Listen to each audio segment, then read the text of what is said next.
You're listening to the Greeks Gridiron, live with Ethan Haristadoulou. What's up, everyone, and welcome back to more of the Greeks Gridiron. I am Ethan Haristadoulou, and today, on this August 26, 2022, I am bringing back Read and React. It's been a while since we've done one of these. I've been busy doing other types of videos, and we haven't really had any crazy monumental news going on, I would say, the last about a month or so, other than like something here or there. There was a couple stories that I missed while I was gone on vacation, but not a ton of craziness has really gone down until yesterday. Two massive pieces of information, one piece of information and one being a massive fight and brawl that broke out during a joint practice. We got to talk about both these stories. I'm talking about Bills punter Matt Araiza, and I'm also talking about what went on during the Bengals and the Rams joint practice yesterday. So make sure you hit that like button, hit that subscribe button, and comment down below your thoughts on both these stories here and what we are talking about. Love hearing from you guys and having you all weigh in on the discussion, so I would love to hear what you all think about this. Now, we'll start with the Aaron Donald stuff first and what went down over in the joint practice between the Rams and the Bengals. Absolute lunacy is probably the best way I can describe that. So tempers flare, things get out of hand. Video is captured of the moment where the fight really starts to get crazy and both teams are collectively in a giant all-out, brawl, mosh pit, whatever you want to call it. And there's a video that gets caught specifically of Aaron Donald swinging to the fences with a helmet, a Bengals helmet, not even a Rams helmet. It's a Bengals helmet connecting with a Bengals player's helmet. If you look at the video closely, because I had to watch it a few times, you can actually see the helmet and you hear the audio very clear of the helmet connecting with a Bengals player. And if you really look at the video and go through it a few times, and I'm going to play it for you in a second, you can see right where the connect is made. You can see the guy that gets hit in the head, and somehow it does not really affect him. I mean, obviously he's wearing a helmet. They're designed to, to try to mitigate the impact of what is like real life car crashes every single play that they go through, but still craziness. I'm going to go ahead. I'm going to play the video real quick so you guys can take a look. I want to give credit to Mr. Pink on Twitter. He is the guy who actually recorded this video, and unfortunately he posted it, deleted it. Somebody else ended up recording it on their iPhone and got all the credit for it, but he is the original source of the video. He is the one that recorded it, and I wanted to make sure I shouted him out. I reached out to him personally on Twitter, asked him if I could use the video. He gave me permission, and I told him I would make sure I credit him here. You can find his Twitter link in the description down below. I'm going to make sure I link him there because, and we'll talk about this in a second, he does have something he plans on doing with the video. But first, let's roll the video. Hey, man. They're all fighting.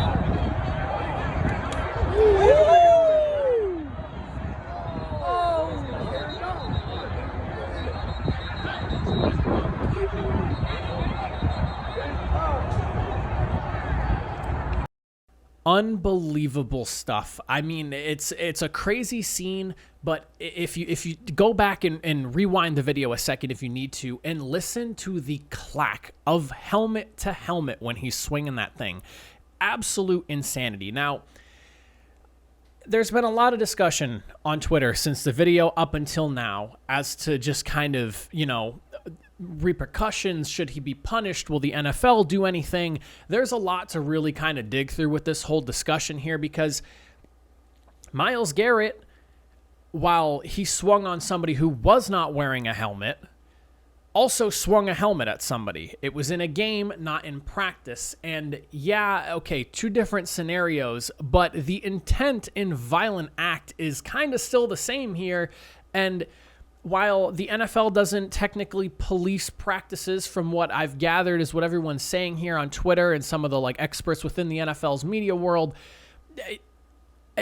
they're one and the same. It's up to teams, I guess, to punish players for what goes on in practice. I mean, I don't know. People were saying that he should be punished, and, Myles Garrett got crucified and was called a criminal, and that, he was assaulting someone and all of that. And for this to kind of go on, the NFL doesn't really, at least up until this point, has not really made a statement on it, and I'm curious to see if they do end up saying anything. it's just wildly inconsistent, which seems to be the NFL's kind of MO at times with some things, which is unfortunate, but I just don't really see how, because one was done on national television for people to see, but one was in a practice, you can really say it's not the same thing. And I saw some people say, it's really not the same. The NFL can't do anything about it. Well, the NFL's code of conduct has a list of things that they're not supposed to partake in, or just things that they deem unfit for their players to be participating in that could lead to punishment. And when I went through the list, came out with 3 different things that he violated in terms of the code of conduct, that being assault and or battery. That is a weapon that you can do some serious damage with. A helmet, a football helmet, a solid helmet that is designed to, again, prevent or at least reduce the impact from what is like human car crashes on a regular play-by-play basis. Violent or threatening behavior toward another employee or a third party in any workplace setting, and then conduct that poses a genuine danger to the safety and well-being of another person. I would say that all those 3 things, you can check the boxes off for them. Now, do I think that he's going to end up getting a suspension from this, or, some sort of formal punishment from the NFL? I don't know. We're going to have to let this kind of develop for the next few days and kind of see what happens with it.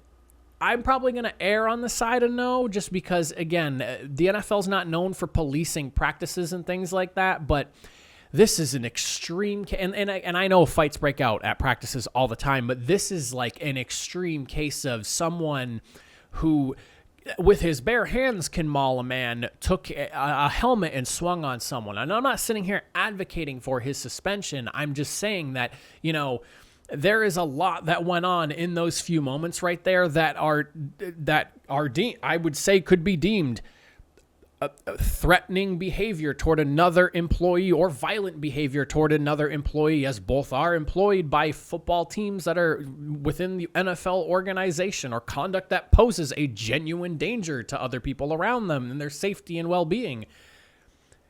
I did not agree with it when Myles Garrett did it. I do not agree with it in this video with what Aaron Donald's doing as well. I'm just very curious to see if there's going to be any repercussion and any consistency with the way the NFL handled it with Myles Garrett. Remains to be seen, but that was an absolute wild thing to see. Again, go back and rewind the video. Check it out another time if you have not already a few times. Insanity. Absolute insanity. Now, the second story we have has to do with the Bills punter Matt Araiza, and there is a handful to dive into on this. So it came out yesterday, the LA Times reporting that punter Matt Araiza is one of 3 defendants in a civil suit alleging gang rape. All 3 are former San Diego State football players, and Matt Araiza was labeled as one of those 3 people. This incident is alleged to have happened in October of 2021 at a house party that was off campus, like about a half mile or so away. I did a lot of research and digging into this before I wanted to cover the story, because I wanted to make sure I really understood kind of what was going on, where this story is coming from, and kind of what are the finer details of this. Because when you go on social media, it's a lot of people just throwing random things and bits and pieces of information they've seen from stories and whatnot, and it's a lot of inconsistency. Well, I actually found, and it will be linked in the description below as well, because it's a 4.5-minute video that I think is worth watching of CBS 8. I'm assuming this is from somewhere within California. I don't know where that station is based, but they have the entire story, and there's a 4.5-minute video of the Jane Doe who's named in the filing, basically explaining what happened to her. So I definitely recommend at the end of this video, check that one out as well if you're interested more on this topic here. But a quote from Matt Araiza's lawyer to the LA Times, direct quote, "It's a shakedown because he's now with the Buffalo Bills. There is no doubt in my mind that Matt Araiza ever raped that girl." And the Bills also made a statement to the LA Times as well. "We were recently made aware of a civil complaint involving Matt from October 2021. Due to the serious nature of the complaint, we conducted a thorough examination of this matter. As this is an ongoing civil case, we will have no other comment at this point." End quote. So the Bills have known about this. And it was also reported that the Bills have known about this for about a month, which is crazy because when you start to look into the story, and again, if you go to that CBS article page and you read and watch the video as well, there is some pretty damning stuff that's going on here. I think one thing that a lot of people are confused about is, well, why is this being brought up right now? Well, when you go through and read through some of the finer details of the story, the girl brought this up literally the next day or two afterwards. I don't remember the exact date of when it happened, but it's quoted or stated that the report was filed on October 18th, like a day or two after this happened, and she immediately was telling people right after it happened. Now, there's like contradicting stories here, because there are people saying that there are witnesses that have stated that Matt Araiza wasn't even there at the party, and so it's a lot of confusion right now. But for the Bills to know at least a month ahead of the time, continue to keep Matt on the team, continue to let him compete for the punting position on the team, and then proceed to release Hack as well. They just got rid of him last week during cuts. That's an awful lot to commit to, knowing that this is going on and knowing that a civil suit was probably going to be impending as well, because the Bills, again, have been well aware of this for about a month now. When you go into some of the other stuff that's come up, there's apparently a recorded telephone call with investigators having the girl discuss the matter with Matt Araiza, where Araiza admits to having sex with Jane Doe and even telling her that she should get tested for STDs. Then when they ask her to essentially double down on the question, oh, so we did have sex, it becomes a weird scenario where he kind of just like freezes up, goes, "This is Matt Araiza, and I don't remember anything that happened last night," and immediately hangs up the phone. So investigators have been looking into this for a while now. It sounds like the San Diego police have been the ones that are handling the matter. The girl is still trying to get information regarding, rape kit stuff, and there's a lot. And this is like such a crazy subject to be discussing here, but it sounds like there is an awful lot on the table right now, and the Bills really need to like double down and look at this further, because again, check out the article from CBS 8 on this. It's kind of hard right now to sit here and see that there isn't some sort of guilt from Matt Araiza at the moment. Again, I'm not going to sit here and say he's guilty. I'm not going to say he's not guilty. I'm not going to say Jane Doe is lying or is telling the truth or anything like that. We don't know. This is going to have to be sorted out. But this feels like a pretty big deal for the Bills to have known for about a month now. And there is a lot of evidence that does not point, I guess there's a lot of things right now. I don't want to say evidence because I don't know if I should really call it that. But there are a lot of things right now pointing at Matt Araiza that do not look good. So Bills punter situation up in the air. This is going to be something worth following. And I don't think it's going to go away anytime soon. It seems pretty serious, and I'm very curious to see where it ends up, and I'm curious to hear what you guys think about this regarding, what has been said and stated, what's in the article, if you guys go and check that out. What do you think the Bills should do or should have done? They've known again for about a month. This is a wild, wild mess for Buffalo to be in right now. And I guess we're just going to have to wait and see how it shakes out. But awful lot to unpack.